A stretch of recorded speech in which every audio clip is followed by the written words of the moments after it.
Continue with the chapter Accounting for Partnership Firms Fundamentals. In this video, we are going to discuss question number 64. Meeta and Usha are partners in a firm sharing profits in the ratio of 2:3. Meeta और Usha दो partners हैं, उनकी profit sharing ratio आपको given है 2:3. Their capitals as on 1st April 2015 showed a balance of rupees 1,40,000 and rupees 1,20,000 respectively. 1st April 2015 मतलब उनकी opening capital का balance आपको गिवन है 1,40,000 and 1,20,000. The drawings of Meeta and Usha during the year 15-16 were rupees 32,000 and rupees 24,000 respectively. दोनों की आपको drawings given है, मीता की है 32,000, उषा की है 24,000. Both the amounts were withdrawn on 1 जनवरी 2016 और दोनों ने ड्राइंग्स की है 1 जनवरी को. साल ख़त्म होता है 31 मार्च को. ड्राइंग्स की है 1 जनवरी को, मतलब जनवरी, फरवरी, मार्च, सिर्फ 3 महीने उन्होंने ये पैसा विड्रॉ करवाया. It was subsequently found that the following items has been omitted by preparing the final accounts for the year ended 31 March 2016. और बाद में ये पता लगा कि साल के एंड में कि हमने कुछ आइटम्स को लिखना ही भूल गए. ओमिटेड का मतलब भूल गए. पहला, interest on capital at the rate 6% देना भूल गए. Interest on drawing 6% per annum charge करना भूल गए. Meeta was entitled to commission of 8,000 for the whole year. पूरे साल का मीता का कमीशन था 8,000, वो देना भूल गए. शो योर वर्किंग क्लियरली, पास और rectify entry in the books of account. आपको अपने वर्किंग नोट्स क्लियरली दिखाने हैं और एक जर्नल एंट्री पास करनी है. सबसे पहले बात पार्ट्स एडजस्टमेंट में यही होती है, इस क्वेश्चन में हम देना भूल गए हैं तो बहुत इजी है, जो हम देना ही भूल गए उसको अब दे दिया जाएगा. सो एडजस्टमेंट टेबल मैंने बना लिया है. सबसे पहले हम इंटरेस्ट ऑन कैपिटल देना भूल गए हैं, सो हमने इंटरेस्ट ऑन कैपिटल लिख लिया. सो यहाँ हम लिख लेंगे इंटरेस्ट ऑन कैपिटल.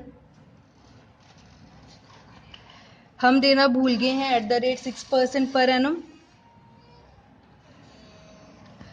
मीता की कैपिटल है 1,40,000, सो 1,40,000 के ऊपर 6% हमने कैलकुलेट किया, ये हमारे पास आ गया 8,400. पार्टनर्स के लिए इनकम है, सो क्रेडिट लिख लिया. उषा की कैपिटल है 1,20,000, उसके ऊपर 6% कैलकुलेट किया, ये आपके पास आ गया 7,200. पार्टनर्स के लिए इनकम है बट फर्म के लिए खर्चा है, so profit and loss appropriation account में हम इसको डेबिट साइड लिखते थे 8,400 प्लस 7,200. सेकंड है इंटरेस्ट ऑन ड्राइंग. हम देना भूल गए हैं, चार्ज करना भूल गए हैं, अब हम चार्ज कर लेंगे. Interest on drawings at the rate 6% per annum. अब एक बात का ध्यान रखना है कि यहाँ ड्राइंग सिर्फ 3 महीने हुई है. सो मीता की ड्राइंग सी 32,000, इसके ऊपर पूरे साल का इंटरेस्ट है 6%, बट हमने ड्राइंग सिर्फ 3 महीने की है, सो इसको सॉल्व करके आपके पास आ जाएगा 480.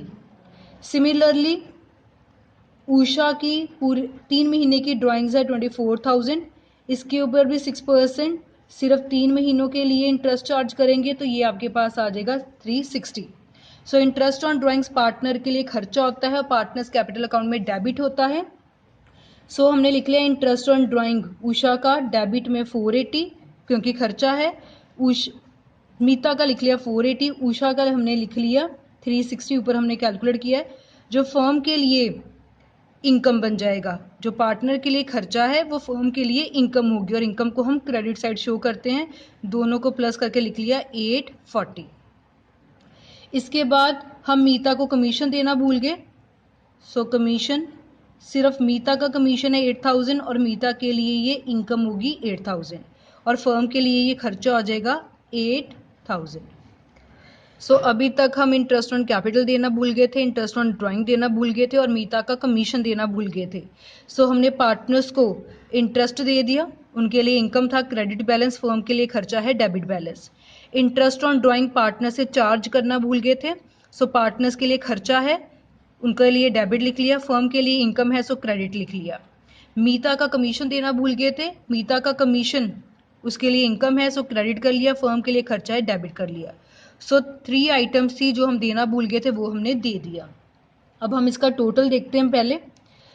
हमेशा पहले आपने देखना है कि फर्म का 15,600 प्लस 8,000 ये आपके पास बन रहा है, यहाँ सिर्फ 840 बन रहा है. सो जो क्रेडिट साइड है वो कम आ रही है, सो 15,600 को और 8,000 को जब हम प्लस करके बीच में से 840 माइनस करेंगे तो क्रेडिट बैलेंस आ रहा है आपके पास 22,760। ये आपके पास बैलेंसिंग फिगर आ रही है, जैसे हम profit and loss appropriation account में बनाते थे। फॉर एग्जांपल जैसे profit and loss appropriation account में आपने क्रेडिट से लिखा है 840, इस साइड आपने लिखा है 15,600 और 8,000। सो डेबिट का बैलेंस ज़्यादा बन रहा है, क्रेडिट का कम बन रहा है। सो दोनों को प्लस करके ये माइनस किया तो आपके पास बैलेंसिंग फिगर आ गई 22,760। जब बैलेंसिंग फिगर क्रेडिट साइड आती है तो इसको हम लॉस से रिप्रेजेंट करते हैं। अब जो ये लॉस है ये भी हमने पार्टनर्स के बीच में डिवाइड करना है। सो हम लॉस को डिवाइड करेंगे, लॉस डिस्ट्रीब्यूटेड अमंग पार्टनर्स। अब लॉस आपके पास आए 22,760। इस लॉस को आपने पार्टनर्स में उनकी प्रॉफिट शेयरिंग रेशियो में डिवाइड करना है और प्रॉफिट शेयरिंग रेशियो है आपके पास 2:3।